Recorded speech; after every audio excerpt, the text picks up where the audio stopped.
Yeah, hi everyone, Mr. Markwick here again. Today's video is about sum and product type factorising. So this is, I guess, really important when we're looking at quadratic equations, and we're looking at trinomial expressions, or expressions with three terms. So, for example, I've written the form of the basic form of the quadratic equation there, which is, or it's an expression rather, but ax squared plus bx plus c.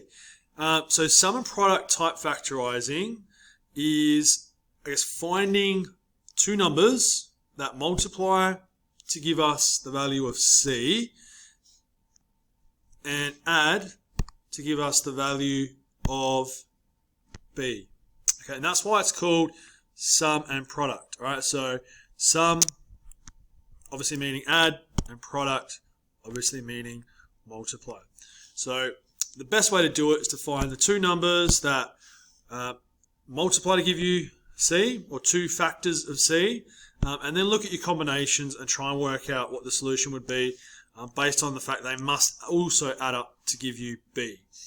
I've got 4 examples here. Again, for my guys, that's straight out of the textbook.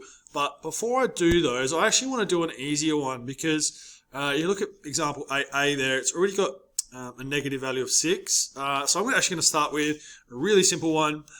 This is an additional one I'm going to just create on the spot. So let's do x squared plus 7x plus 10. Alright, so what we need to do is we need to find two numbers. As I said, I'm going to try and keep the color code going here. I'm going to try and find two numbers that multiply to give me positive 10, and they must also add to give me positive 7. So what two numbers can multiply to give me the number 10? Alright, so I'm actually going to, you don't have to do this, but it might be a good place to start. Just start listing those numbers down. So, for example, 1 times by 10 is a possibility, or 2 times by 5. Okay? Are there any other sort of pair of numbers that multiply to give me 10? Whole numbers? No, there's not. So they're my only two options. But remember, the two numbers have to add to give, if I add them, they have to add up to the value of b, which in this case is 7. Okay, so we're talking about b, guys. We're talking about the coefficient of the x value there. So these two numbers add up to give me 11. These two numbers add up to give me 7. So that's my solution. Okay, not that first one, but those second the second combination of numbers I had there. 2 times 5 is 10, and 2 plus 5 is 7. So the sum and product method I've used to work out what those two numbers are.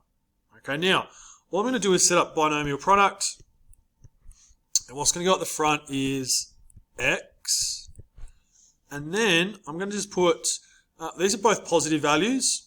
Okay, so I'm actually going to put plus 2 plus 5. Now here it doesn't matter if you put plus 5 plus 2, that's fine, because both of these numbers are positives. Okay, because I guess positive 2 times positive 5 gives me positive 10, and positive 2 plus positive 5 gives me positive 7. I know that seems really simple, but when we start looking at some of the other examples I've got here, it's not always that easy. So let's go ahead and look at example 8a, which does include negative value of c. So let's draw a line in the sand there. Let's do x squared plus x take 6. So we need to find two numbers that add, multiply to give me negative 6, but add to give me the value of b. Now the value of b in this expression is actually positive 1. Okay, remember we leave out that that 1 in algebra. In this case it's a positive 1.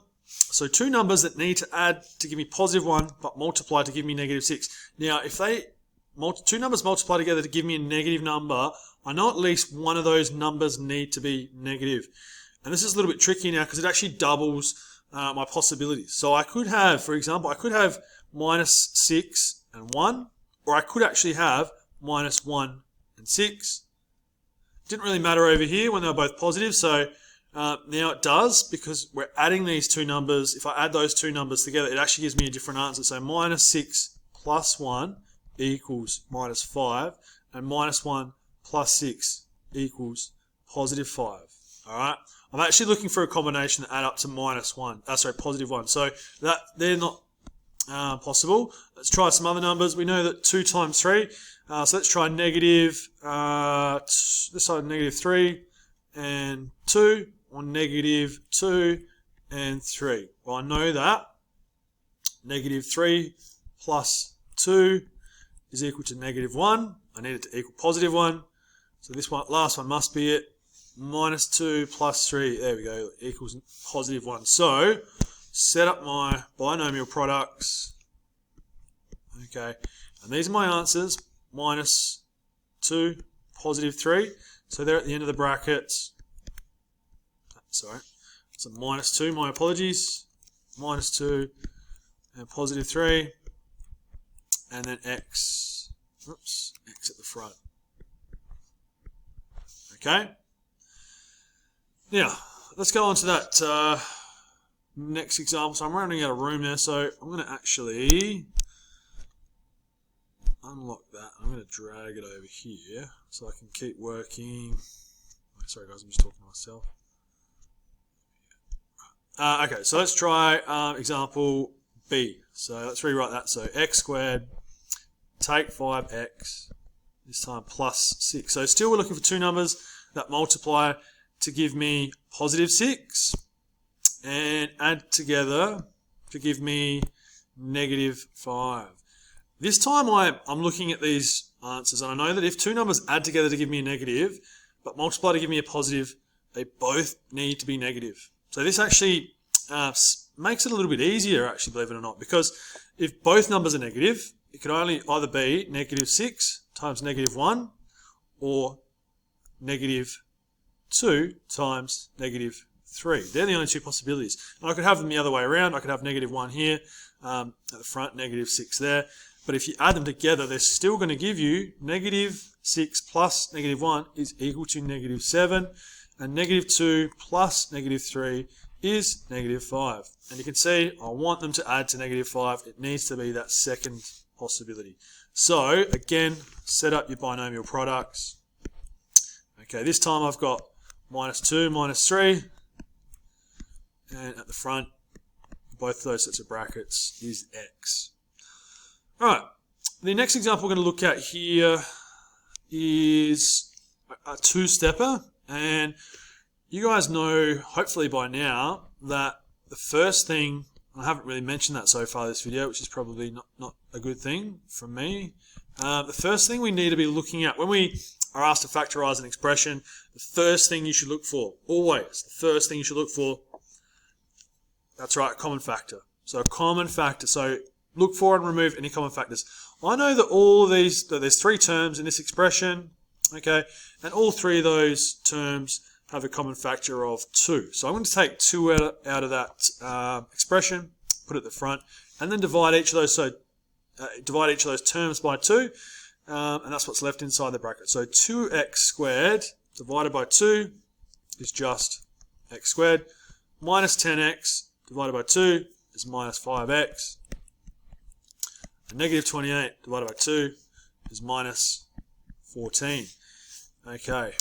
I've factorized that, but that's not fully factorized because I can actually use the sum and product method to further or fully factorize this expression, because we can actually find two numbers that multiply to give us minus 14, okay, and add together to give us minus 5. All right. This one's a little bit trickier. I know that one of those numbers, because the two numbers multiply together give me a negative, so one of those numbers must be a negative number. The fact that this number is also a negative, it actually tells me, this is a little bit of a way of looking at it, it actually tells me that the bigger number out of these two numbers is going to be the negative number. So with that in mind, what are some factors of 14? Keeping in mind that the bigger number needs to be the negative number. So minus 14 times by 1 is minus 14. Minus 7 times by 2 is minus 14. And that's pretty much it. They're actually the only two possibilities now. Keeping in fact that I know that bigger number needs to be a negative. So what is minus 14 plus 1? It's minus 13. And minus 7 plus 2 is minus 5. And we want it to be minus 5, so that's our solution there. Minus 7, positive 2. So set up your binomial products after that 2. And then you've got x take 7, x plus 2. Now this is really important. Doesn't matter, my first bracket could have been x plus 2 and x take 7, but it's really important you get the positives and the negatives in the right position now. Okay, that's really important. Because if you expanded it, if you didn't have those in the right position and you expanded it, it wouldn't give you the original expression. Okay, so really important that you get those numbers, the positives and negatives in the right spot. This last one, I'm going to try and squeeze in down here. And I'm going to do it in a different color just so you can sort of see it away from there. Let's do x squared take 8x plus 16. This is a special one. There's 3 terms there, but there's no like term. Of course, there's no like terms. There's no common factor to remove first. So I'm going to go straight into looking for 2 numbers that multiply to give me positive 16 and add together to give me minus 8. Again, I know that because this is a minus 8 and this is a positive 16, both of those numbers need to be negative. So that makes it a bit easier. So it could be negative 16 times by negative 1. It could be negative 8 times by negative 2. It could be minus 4 times by negative 4. And if I add those together, minus 16 plus minus 1, and that equals minus 17. Minus 2 take plus minus 2, that equals minus 10. Minus 4 plus minus 4, and that's minus 8. And yeah, I'm going a long way around here, guys. I'm actually showing you all the different possibilities. But yes, the answer is minus 4, minus 4. And this is the first time we've actually, when we set up our binomial products here, first time today in this type of factorising, you can see both of the numbers are the same. X take 4 and x take 4. And in one of our previous videos when we've been doing expanding bracket, we actually saw that this is called a perfect square. Both those brackets are the same. We can actually simplify that further to x take 4 all squared. Alright? So guys, that's just, I know it's a bit of a longer video today, but hopefully that helps. An introduction to sum and product type factorising. So I guess just to rehash, looking at the quadratic equation or quadratic expression there, 2 numbers that multiply to give you C, or the constant term, but also add together to give you B, or the coefficient of the x term. Alright guys, hopefully that helps, and thanks for watching.